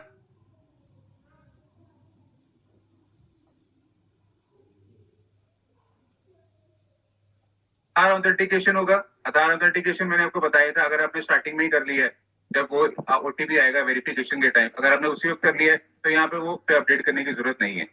अदरवाइज अगर नहीं करा है तो अभी आपको ये करना जरूरी हो जाएगा, ठीक है ना। कोर बिजनेस एक्टिविटी सेम ही है जो मैंने आपको बताया था, कि आप मैन्युफैक्चरर हैं, ट्रेडर हैं या सर्विस प्रोवाइडर हैं, पे क्लिक कर दीजिएगा, वो आपका बिजनेस की एक्टिविटी हो जाएगी, ठीक है। और लास्ट है bank account status. Bank account status जो मैंने आपको बताया था, ये बैंक अकाउंट स्टेटस जब आपका बैंक अकाउंट खुल जाएगा तब आपने इसको यहाँ पे बैंक अकाउंट को उसके अंदर अपलोड कर देना, उसकी डिटेल सारी अपलोड कर देनी, IFSC कोड, चेकबुक अगर कहेगा तो चेकबुक अपलोड कर देनी, ठीक है ना। यहाँ पे वो वेरीफाई करके वो अपडेट हो जाएगा, ठीक है। ये था बेसिकली रजिस्ट्रेशन का प्रोसेस। और रजिस्ट्रेशन प्रोसेस होने के बाद आपके डैशबोर्ड पे जो जो चीजें दिख रही है वो आपने कैसे वेरीफाई करनी है, कैसे उनको चेक करना है, ये वो सारी चीजें, ठीक है ना। पोर्टल में अभी बहुत कुछ है, तो वो मैं आगे आगे बताता जाऊंगा कि हमने आगे उसमें कैसे फाइलिंग करनी है। तो यहाँ तक अगर किसी को कोई डाउट है तो वो पूछ सकता है आपसे, सर जैसे कि हाँ जी ये जो डिजिटल आपने वाला API प्रोसेस बता रिगार्डिंग देंगे बताया सर। था, जी बता रहा जो API वाला प्रोसेस है इसमें B2C इनवॉइसेस भी ऑटोमेटिक से अपडेट होती है क्या? देखिए B2C इनवॉइसेस जो होते हैं उसमें हम लोग लमसम फिगर लेते हैं। अगर आपने 1000 B2C यानी कि B2 कंज्यूमर यानी कि बिजनेस टू कंज्यूमर बोला जाता है उसको, जो आप छोटे छोटे स्मॉल यूजर्स को अगर आप बिल काट रहे हैं तो उसमें वो एक एक बिल उसमें ऐड नहीं होता है, उसके अंदर हमेशा जो है लमसम में जाएगी वैल्यू। अगर आपने 1000 बिल काटे हैं तो 1000 का टोटल जाता है उसके अंदर, एक एक बिल का मैनुअली पुट करना होता है। हाँ जी हाँ जी, एक एक चीजें उसके अंदर अपलोड करने की जरूरत नहीं है। वो भी हम GCR1 जब हम करेंगे तो मैं आपको बता दूंगा। किसी ने पूछा था कि अपडेट कैसे करते हैं डिजिटल सिग्नेचर। तो देखिए सबसे पहले अपने डिजिटल सिग्नेचर आपने पहले बनवा लेना है। डिजिटल सिग्नेचर आप PC के अंदर पेनड्राइव को जब लगाएंगे तो वो बोलेगा कि इससे रिलेटेड जो उसका सॉफ्टवेयर है वो सॉफ्टवेयर को इंस्टॉल करने के लिए बोलेगा, वो इंस्टॉल कर लीजिएगा। जब आप डिजिटल सिग्नेचर बनाएंगे वो सॉफ्टवेयर इंस्टॉल हो जाएगा, वो सॉफ्टवेयर को स्टार्ट कर लीजिएगा। फिर आपने जो वो सॉफ्टवेयर डिजिटल सिग्नेचर जो आपने यहाँ पे अटैच करना है, तो यहाँ पे फाइनल यूटिलिटी जिसको कहते हैं ये डाउनलोड कर लेनी है और ये भी इंस्टॉल करनी है, जो GST और आपके डिजिटल सिग्नेचर को कनेक्ट करेगा। अगर आप इस पे क्लिक करेंगे तो आपको यहाँ पे वो मिल जाएगा। अगर आप विंडोज में हैं तो यहाँ से डाउनलोड कर सकते हैं, अगर आप कोई और लिंक कर रहे हैं या मैक वाला कंप्यूटर यूज कर रहे हैं तो आप उसको यहाँ से डाउनलोड कर सकते हैं, ठीक है ना। वो डाउनलोड करने के बाद आप उसको इंस्टॉल कर लीजिएगा। आपने फिर उस यूटिलिटी को स्टार्ट करना है। यूटिलिटी को स्टार्ट करने के बाद आपने पैन नंबर यहाँ पे सिलेक्ट करना है, ठीक है ना। देखिए जो कंपनी के केसेस होते हैं वहां पे डायरेक्टर्स के 3-4 नंबर आने स्टार्ट हो जाएंगे। तो जिस डायरेक्टर को आपने वर्किंग डायरेक्टर बनाना है, जिस डायरेक्टर का आपने डिजिटल सिग्नेचर अपलोड करना है, तो वो चीज का आपने बस यहाँ पे ध्यान रखना है। अगर आपका सिंगल ही है तो आपने वो सिंगल वाला उसके अंदर अटैच कर देंगे, ठीक है ना। फिर आप अपडेट पे क्लिक करेंगे तो अपडेट में बेसिकली वो उसके अंदर है या नहीं है, आप जैसे ही कंटिन्यू करेंगे तो वो प्रोसेस स्टार्ट हो जाएगा।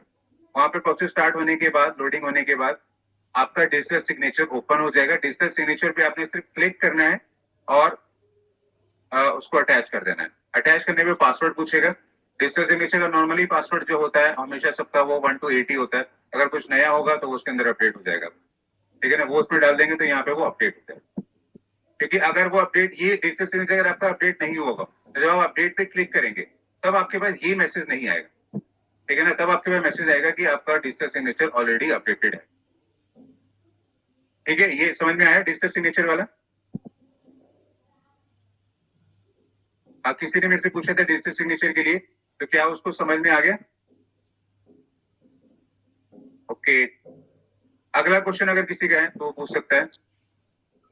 सर ये डिजिटल सिग्नेचर है, अपडेट करने के बाद पेन ड्राइव की हर बार डिस्कस रहेगी या नहीं? पेन ड्राइव की रिक्वायरमेंट हर बार होगी डिजिटल साइन करने या नहीं होगी? हाँ जी, हाँ जी, हाँ, तब आपकी हमेशा होगी। कंपनी के केसेस में तो देखिए होता ही है, मतलब कोई भी अगर मेजर फाइलिंग कर रहे हैं जीएसटी के अंदर तो उसमें तो वो जरूरत होता ही है, ठीक है ना।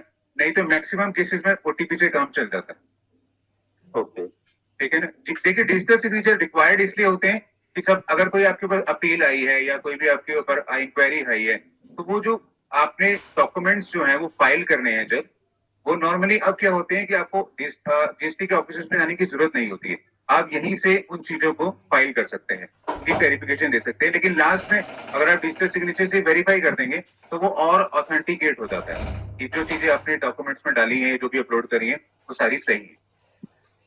एक रजिस्ट्रेशन से रिलेटेड क्वेरी थी। जी। न्यू रजिस्ट्रेशन करती है और कोई क्वेरी आती है फिजिकल वेरिफिकेशन में, तो वो हमें जी, कहाँ हाँ। देगी क्वेरी? जो आपकी वो आपकी ईमेल आईडी पे आएगी ना, या फिर मैं आपको हो दिखा गया। देता हूँ वो आपको नॉर्मली कहाँ दिखाई देगी।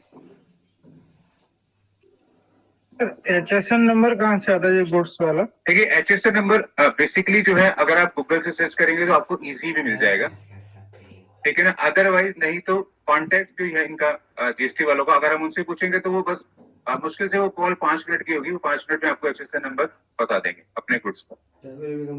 नहीं, जैसे एग्री प्रोडक्ट वगैरह जानना हो तो कहाँ से मिलेगा ये? ठीक है। देखिए HSN लिस्ट अगर आप सर्च करेंगे वो बहुत लंबी है, ये पीडीएफ है उसकी, ठीक है ना। ये एक्सेल फॉर्मेट में आपको मिल जाएगी। ये HSN लिस्ट जो है वो बहुत बड़ी होती है, तो एग्जैक्ट मतलब आपको हर चीज देखने के लिए थोड़ा सा कॉम्प्लिकेशन लग सकती है। तो अगर आप पोर्टल पे बात करेंगे तो वो इजीली आपको मिल जाएगा। अदरवाइज ये लिस्ट कुछ इस तरह दिखाई देगी आपको, ये देखिए, फालतू समझ लियो, ठीक है ना। आप जिस प्रोडक्ट में डील करते हैं वो सारी लिस्ट यहाँ पे आ जाएंगी। सपोज अगर आप कंप्यूटर में करते हैं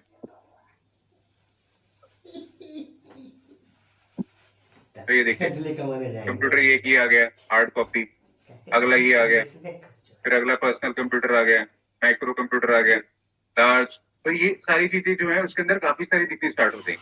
तो इसमें थोड़ा सा कॉम्प्लिकेटेड लगेगा आपको राइट HSN नंबर चूज करने में। तो मैं आपको यही कहूंगा कि अगर आप जीएसटी के कॉन्टेक्ट नंबर पे वहां पे फोन करेंगे तो वहां पे आपको इजीली मिल जाएगा। अदरवाइज आप सीधा गूगल पे भी लिख सकते हैं जो आप काम करते हैं डिटेल में। अगर आप कंप्यूटर सर्विसेज देते हैं तो आपको कंप्यूटर सर्विसेज का बता देगा, अगर आप कंप्यूटर पार्ट्स बनाते हैं तो कंप्यूटर पार्ट्स बता देगा। सर एग्रीकल्चर पेस्टिसाइड प्रोडक्ट इनका इसी में मिलेगा? हाँ, ये लिस्ट बहुत बड़ी है, मैं वही तो कह रहा हूँ उसको। इसमें कम से कम जो है HSN नंबर जो है मैं आपको यहाँ दिखा देता हूँ, पहुंच नहीं पाओगे। 21,570 है ऑलमोस्ट। सब हो गया है, फिनिश हो गया।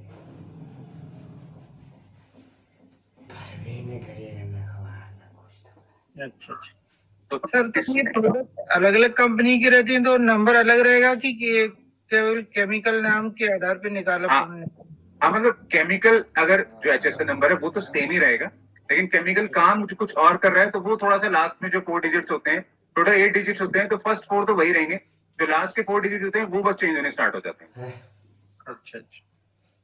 इसका कंपनी से कोई मतलब नहीं रहता? मान लिया बात है। नहीं, कंपनी से तो मतलब होता है, उसी में तो आप बताएंगे ना कि काम कहाँ कर रहे हैं आप, काम नहीं कहाँ नहीं कर रहे हैं आप काम। अच्छा तो ठीक है। किसी ने भी मेरे से पूछा था एक बार पढ़ ली हो गया कि अगर कोई भी आपका जो क्वेरी आएगी, जो भी उसकी रजिस्ट्रेशन की, तो वो कहाँ पे दिखाई देगी। देखिए जब आप अपने लॉगिन कर लेंगे यहाँ पे, अगर आप यूजर सर्विसेज में जाएंगे, यूजर सर्विसेज में माई सेव्ड एप्लीकेशन, आप इस पे क्लिक करेंगे, ठीक है ना। एक होता है माई एप्लीकेशन तो जब आप भर रहे होते हैं, लेकिन आप माई सेव्ड एप्लीकेशन पे क्लिक करेंगे तो यहाँ पे आपको उसका स्टेटस पता चल जाएगा कि वो स्टेटस अप्रूव्ड है या नहीं है, ठीक है ना। अगर वो ड्राफ्ट कोई में है क्वेरी तो होगी तो यहाँ पर दिखेगा। हाँ जी हाँ, वो क्वेरी आपको यहाँ पे दिख जाएगी। अगर आप ड्राफ्ट में अभी आप प्रोसेस में कर रहे हैं, कुछ उसके अंदर चेंजेस कर रहे हैं, तो ड्राफ्ट में दिखाई देगी। लेकिन अगर आपने फाइल कर दी है तो वहां पे आपको स्टेटस उसका फाइल का दिखाई देने लग जाएगा, ये अप्रूव्ड हुआ है या TRN में नॉट दिखेगा। अप्रूव्ड है। जी TRN टाइप में दिखाई। हाँ जी हाँ, टीआरएन में जब आप लॉगिन करेंगे तो यहाँ पे वो दिखाई देने लग जाएगा। TRN वैलिड कितने टाइम के लिए रहता है सर? देखिए टीआरएन जो है, जब तक आप लॉगिन करते जा रहे हैं डेली, वो बेसिकली 1 महीने तक तो रहता ही है। ओके। ठीक है ना, कि 1 महीने के अंदर आप सारे डॉक्यूमेंट्स वगैरह प्रोसेस कर देंगे, 1 महीने तक तो वो रहता ही है। मतलब ऐसा नहीं है कि आप 1 साल तक चलाते रहे टीआरएन को, तो वैसा पॉसिबल नहीं हो पाएगा। हाँ, हम चाहते यही हैं कि 1 महीने तक तो हो ही जाए वो प्रोसेस। ठीक है, ओके। और किसी का भी क्वेश्चन? कुछ सर एक नहीं छोटा सा होता है। क्वेश्चन नंबर था मैं आपसे हाँ कि जी। जैसे आपने तो अभी काफी रजिस्ट्रेशन किए होंगे, तो मोस्टली कहाँ ज्यादातर गलती हो सकती है कि जिसमें कि आगे ध्यान रखने की जरूरत है आपको?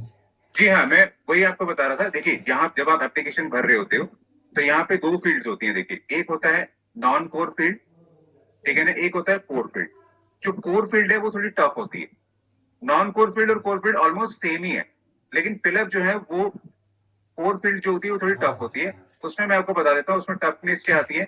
यहाँ पे जो बिजनेस डिटेल आपने दिखाई है, उसके डॉक्यूमेंट जो भी आप अपलोड कर रहे हैं वो वैलिड है या नहीं है, आपके बिजनेस से मैच है या नहीं है। ऐसा तो नहीं आपने नाम की स्पेलिंग ही हल्की सी गलत कर दी। सपोज आप कंप्यूटर लिख रहे हैं लेकिन आपने लास्ट में एस लगा दिया, कंप्यूटर्स कर दिया, तो मतलब वो चीजें आपको ध्यान में रखना है। जो भी आप डॉक्यूमेंट अपलोड करेंगे ट्रेड नेम का, वो सारे जो है वो आपके मैच करने चाहिए बिजनेस के नाम से। पहली गलती वो नहीं होनी चाहिए। ठीक है, प्रमोटर जो पार्टनर है उसकी डिटेल जो है वो सारी आपने सही अपलोड करनी है। सपोज आपने अपना नाम दिखाया है यहाँ पे, लेकिन आप अपने नाम का पैन नंबर जो है वहां पे अपलोड कर रहे हैं, वो किसी और का पैन नंबर अपलोड कर दिया, ठीक है ना, या फिर आधार नंबर किसी और का आधार नंबर वहां पे फोटो लगा दी, या फोटो किसी और की लगा दी आपने, तो वो चीजें आपको ध्यान में रखनी है। वो चीजें उसी पर्सन की होनी चाहिए या उस बिजनेस की ही होनी चाहिए। क्योंकि जब वो वेरिफिकेशन होती है, वो वेरिफिकेशन का प्रोसेस ही यही होता है कि ये सारी चीजें आपस में मैच करें। मतलब वो ये कुछ जैसे कंप्यूटराइज वेरिफिकेशन नहीं है। बहुत चीजें तो है वो कंप्यूटराइज हो जाती हैं, लेकिन 20% जो होते हैं वो जीएसटी के ऑफिसर्स जो वहां बैठे होते हैं, वो हर चीज को ट्रैक करते हैं, वो हर चीज को चेक करते हैं, हर चीज को पढ़ते हैं, मिलाते हैं। ठीक है ना। और प्लेस ऑफ बिजनेस में नॉर्मली लोग गलती कर देते हैं। अगर वो रेंटेड है तो रेंट एग्रीमेंट जो है उनका वो वैलिड होना चाहिए। रेंट एग्रीमेंट में कुछ ऐसी इंफॉर्मेशन ना लिखें कि जो आपके बिजनेस से रिलेटेड ना हो या बिजनेस को ऑथराइज करने में दिक्कत है। ठीक है ना। जो नॉर्मली देखिए रेंट एग्रीमेंट में क्या होता है कि पार्टीज के जो दोनों के नाम है वो सही होने चाहिए, जो बिजनेस का नाम है वो सही होना चाहिए, बिजनेस का एड्रेस जो है वो सही होना चाहिए, रेंट उसके अंदर आप जो दिखा रहे हैं वो वैलिड होना चाहिए। ऐसा भी नहीं कि आप रेंट बहुत बड़ा अमाउंट का दिखा दें जो उनको ऐसा लगेगा कि नहीं ये फेक सा बना हुआ है, तो ऐसा भी नहीं होना चाहिए। नॉर्मल जो जस्टिफाई है वही आपको दिखाएं तो ज्यादा अच्छा है। और बाकी जो टर्म्स एंड कंडीशन है, स्टैम्प पेपर जो आप लगाएंगे वो स्टैम्प पेपर वैलिड होना चाहिए।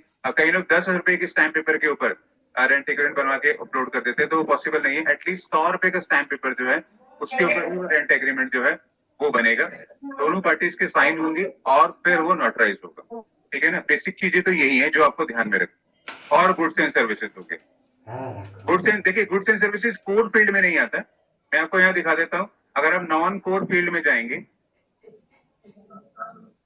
अगर आप कोई नया बिजनेस स्टार्ट करना चाहते हैं तो गुड्स एंड सर्विसेज में जब आप यहाँ पे जाएंगे तो यहाँ पे आपको वो गुड्स जो है वो उसमें अटैच करने होंगे। या आपने अगर HSN नंबर गलत डाल दिया है गुड्स का, तो आप उसको यहाँ पे जाके एडिट कर सकते हैं। सपोज मैं कंप्यूटर में काम करता हूँ उधर, तो कंप्यूटर के रिलेटेड देखिए यहाँ पे कितनी चीजें आ रही हैं। तो आपको जो भी वैलिड लगता है, जो आपको लगता है कि नहीं ये वही चीज है, तो वो आप यहाँ पे वही चीज सिलेक्ट करिएगा, तब आपकी जो है अप्रूवल जल्दी मिल जाएगा।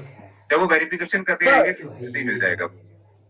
सर अभी मान लीजिए अभी सोलर प्रोडक्ट्स में डील कर रहा हूँ मान लीजिए, तो इसमें मैंने HSN का डाल के मैंने ऐड कर लिया। अगर मान लीजिए 2-3 महीने बाद मैं सोचता हूँ नहीं ऐसे मैं इसमें नहीं करूंगा, अभी मैं दूसरा व्यवसाय करूंगा, तो मैं उसको वहां से डिलीट करके फिर दूसरा कंप्यूटर में आना चाहता हूँ, नहीं, डिलीट कर सकता हूँ ना? डिलीट वैसे करने की जरूरत नहीं होती। अगर एक बार अप्रूव हो जाएगा तो आप उसको रहने दीजिए उसके अंदर। आपको बिजनेस नहीं मिला, आप उनको जीएसटी ऑफिसर्स को कि आपने स्टार्ट तो किया था लेकिन बिजनेस आपको मिल नहीं रहा है, तो कोई बात नहीं, वो इसमें कोई प्रॉब्लम नहीं है। लेकिन जो भी आप परचेज की बिल ले रहे हैं, जो सेल की बिल ले रहे हैं, उसमें जो भी आप HSN नंबर यूज कर रहे हैं वो HSN नंबर आपका यहाँ पे होना जरूरी, ठीक है। वो नया HSN नंबर जो वहां यहाँ पे आप उसको ऐड कर दीजिएगा, ठीक है। GST नंबर जब आ जाता है तो आप उसके अंदर अमेंडमेंट भी कर सकते हैं। मैंने जैसे बताया, आप अमेंडमेंट में जाके नॉन कोर फील्ड में चीजों को ऐड कर सकते हैं, चीजों को रेक्टिफाई कर सकते हैं। डिलीट करना थोड़ा सा इम्पॉसिबल होता है कि डिलीट में वो फिर से वेरिफिकेशन करने आएगा कि क्या हो गया था, क्यों हो गया था। वो बहुत क्वेश्चंस पूछेगा, बहुत क्वेरीज पूछेगा, जो बताना थोड़ी सी डिफिकल्ट हो जाती है, ठीक है। तो जो भी आप फर्म का भरेंगे, नाम भी चेंज हो सकता है? जी फर्म का नाम नहीं चेंज हो पाएगा। अगर आप कहेंगे कि फर्म का नाम ही चेंज करना है तो फर्म के नाम के लिए एक एप्लीकेशन अलग से आपको फाइल करनी पड़ेगी उसके अंदर। और मे बी जो पेपर वर्क्स हैं जो पहले जितने भी हुए हैं जीएसटी ऑफिस में या जो भी है वो सारे चेंजेस करवाने पड़ेंगे। एड्रेसेस में भी आपको चेंज करवाना पड़ेगा, रेंट एग्रीमेंट जो है उसमें भी आपको चेंज कराना पड़ेगा। तो वो फर्म का नाम जो है वो बेसिकली चेंज करना पॉसिबल नहीं होता, इजली नहीं होता, ठीक है ना। उसमें बहुत पॉसिबल है, सारा, हाँ वैसे पॉसिबल है। पॉसिबल है लेकिन इजली नहीं होता, उसमें अच्छा, बहुत प्रोसेस लग जाता है। तो इससे तो बेटर कि नई नई फर्म खोल लेते बेटर है। हाँ जी, इसको कैंसिल करके नई फर्म खोलो। ओके। और सर एक मल्टीपल पेन पे कितने अपन जीएसटी अप्लाई कर सकते हैं? देखिए एक स्टेट पे तो आप एक ही अप्लाई कर सकते हैं, उसमें आप प्लेसेस ऑफ बिजनेस जो है वो बढ़ा सकते हैं। देखिए आपका हरियाणा का जीएसटी नंबर है सपोज, ये जैसे 06 का मतलब होता है हरियाणा है। अब आप एक स्टेट में काम कर रहे हैं, एक सिटी में काम कर रहे हैं, जैसे अम्बाला में काम कर रहे हैं अगर आप, तो आपने अब आप करनाल में भी करना है, कुरुक्षेत्र में भी करना है, गुड़गांव में भी करना है, तो आप उन प्लेसेस को इसके अंदर ऐड कर सकते हैं, ठीक है ना। अगर वो सेम स्टेट में है तो वो आप प्लेसेस को ऐड करना इजिली हो जाता है उसमें। लेकिन अगर आप स्टेट ही चेंज कर रहे हैं तब आपको जीएसटी नंबर अलग अप्लाई करना। Sir multiple type of business business हो अलग तो अलग हो तो उसके लिए तो फिर अलग अलग जीएसटी नंबर लेना पड़ेगा, एक नहीं ही नहीं, वो आप गुड्स एंड सर्विसेज में यहाँ पे HSN नंबर ऐड कर सकते हैं ना। अच्छा, नहीं, बिजनेस ही अगर अलग में हो तो वही हाँ, वही है मैं सर। वही तो बता रहा हूँ कि सपोज आप गुड़गांव में कर रहे हैं कंप्यूटर का काम, जी, ठीक है ना। आपने अब कुरुक्षेत्र में एक नया ऑफिस खोला है, वहां पे आप कंप्यूटर का काम नहीं कर रहे, वहां पे आप कंप्यूटर के अदर प्रोडक्ट्स में काम कर रहे हैं, ठीक है ना। तो यहाँ पे आप क्या करेंगे, एडिशनल प्लेस ऑफ बिजनेस यहाँ पे अटैच कर देंगे उसका एड्रेस, ठीक है ना। और गुड्स एंड सर्विसेज है वो HSN नंबर ऐड कर देंगे यहाँ, ठीक है ना। तो आपका जो दूसरे शहर में जो आपका काम हो रहा होगा नहीं कर लेगा कि तो आपने ये दोनों चीजें ऐड करी हैं, तो वो दोनों चीजें वो वेरीफाई करके इसको वेरिफिकेशन को अप्रूव कर देगा। बट सर जैसे कि हम लोग रजिस्ट्रेशन करते हैं तो रजिस्ट्रेशन करने के बाद में एक डिपार्टमेंट की तरफ से इंक्वायरी आती है कि जी। आप किस सर्विसेज को चूज करना चाहते हैं, मैन्युफैक्चर, ट्रेडर्स या सर्विसेज को। जी जी तो उस केसेस में जैसे मान लीजिए हमने अगर मान लीजिए अपने ट्रेडिंग का ऑप्शन चूज किया तो जी वो तो फर्स्ट बार चूज हो चुका था, एक बार फर्स्ट एंड लास्ट बार चूज हो चुका है, ठीक जी। है। इन दैट केस अब हमको चूज करनी है सर्विसेज, ठीक है। हाँ मान जी लीजिए पहले मैं ट्रेडिंग कर रहा था, ट्रेडिंग में मैं कुछ भी माल परचेज कर रहा था या सेल कर रहा था, अब जी मैं जी। माल को रिपेयरिंग मेंटेनेंस पे भी दिखा रहा हूँ या फिर मैं मैन्युफैक्चर में जा रहा हूँ, दोनों तीनों तो वो, हाँ अलग अलग चीज हो गई। वो मैं वही कह रहा हूँ ना आपको, वही जी, आपको बस यहाँ पे अपना सर्टिफिकेट ऐड कर लेना है, वो सारी चीजें ऐड उसमें कर देनी, ऐड ऑन कर देनी, ओके, वो सारी चीजें ऐड ऑन सर कर देनी। सपोज दैट मेरा एक गुड़गांव में बिजनेस है, ABC कार्ड से मैं कार्ड सेल करता हूँ, ठीक है। एक मेरा दूसरा बिजनेस अंबाला में है, मैं वहां पर कंप्यूटर कर रहा हूँ A to Z कंप्यूटर नाम से। जी तो मेरे बिजनेस नेम का हो गए, बिजनेस के मेरे काम भी अलग हो गया। एक काम आपका अलग है, अगर आप चाहते हैं कि एक ही जीएसटी नंबर पे वो दोनों काम चल जाए तो वो बेटर रहेगा आपके लिए, आपको फाइलिंग करने में आसानी हो जाएगी। अगर आप बिल्कुल अलग ही जीएसटी नंबर लेंगे तब आपको हमेशा 2 फाइलिंग करनी पड़ेगी, और दोनों के लिए आपको पॉसिबल है या नहीं है पेन नंबर पर दोनों पॉसिबल अलग तो है, पॉसिबल तो है, लेकिन एक जीएसटी नंबर पे एक जैसे जो 06 है, जैसे ये अब पैन दोनों नंबर हो नेचर ही गया, अलग अलग है ना, दोनों का हाँ, नेचर ही अलग हो गया। एक मेरा कंप्यूटर का काम हो गया, एक कार का काम हो गया। वो बेसिकली यही सजेस्ट करते हैं कि आप इसी जीएसटी नंबर पे उसको भी ऐड कर लीजिए, वो सजेस्ट यही करेंगे आपको। लेकिन आप बिल्कुल ही अगर आप चाहते हैं कि वो फर्म अलग ही रहे तब वो हाँ, इसको क्योंकि वो बिजनेस का मेरा approve नाम नहीं हो गया, करेंगे। ब्रांड नेम भी अलग हो गया मेरा। हाँ, तो वो इसको जल्दी से अप्रूव नहीं करेंगे, आपको जस्टिफाई करना होगा कि बिजनेस मेरा ही है लेकिन फर्म का नाम जो है वो अलग है इस बार, ठीक है ना, और फर्म Okay, का जो reply नाम कर है सकते वो हैं। अलग है। हाँ हाँ, तो फिर वो आपको 2 नंबर दे देंगे, Okay. ठीक है। जैसे मैं आपको दिखाता हूँ, ये पैन नंबर है, सेल्स टैक्स पेयर में अगर आप जाएंगे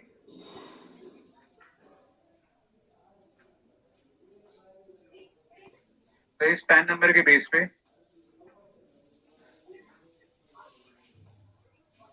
एक ही बिजनेस दिखाई देगा।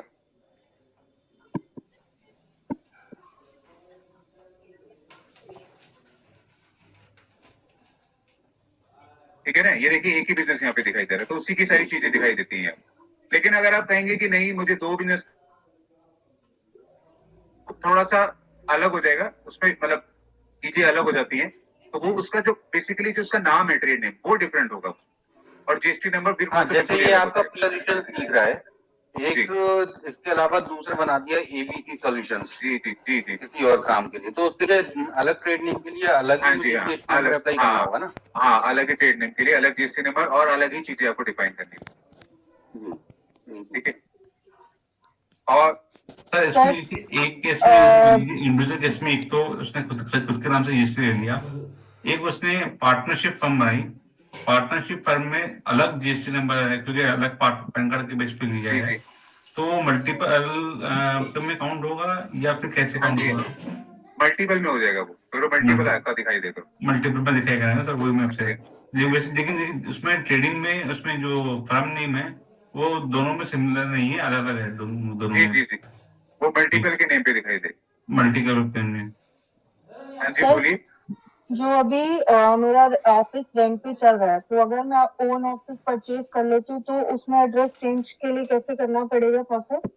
उसमें वही आपको नॉन कोर फील्ड में जाना पड़ेगा, जी। जो मैंने आपको बताया था। नॉन कोर फील्ड में जो आपने बिजनेस का प्लेस दिखाया हुआ है, बिजनेस के प्लेसेस में जाके वहां पे आपका बिजनेस का जो एड्रेस है वो चेंज करना होगा और उससे रिलेटेड डॉक्यूमेंट उसमें अटैच करके वेरिफिकेशन करनी होगी।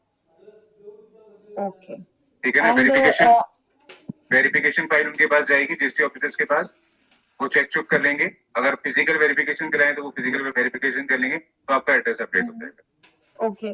और जैसे आपने बोला कि अगर हम फाइलिंग नहीं करते हैं तो जीएसटी इनएक्टिव कर देते हैं, हाँ, तो वो कितने inactive हो जाता टाइम ऑफ पीरियड के बाद होता है? वो देखिए बेसिकली अब 3 महीने बाद तो हो ही जाता है। ओके, थैंक ठीक है, ओके।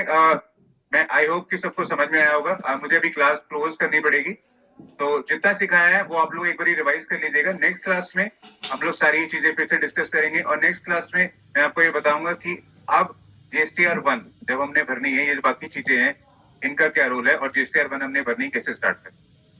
ठीक है, ओके, थैंक यू एवरीवन।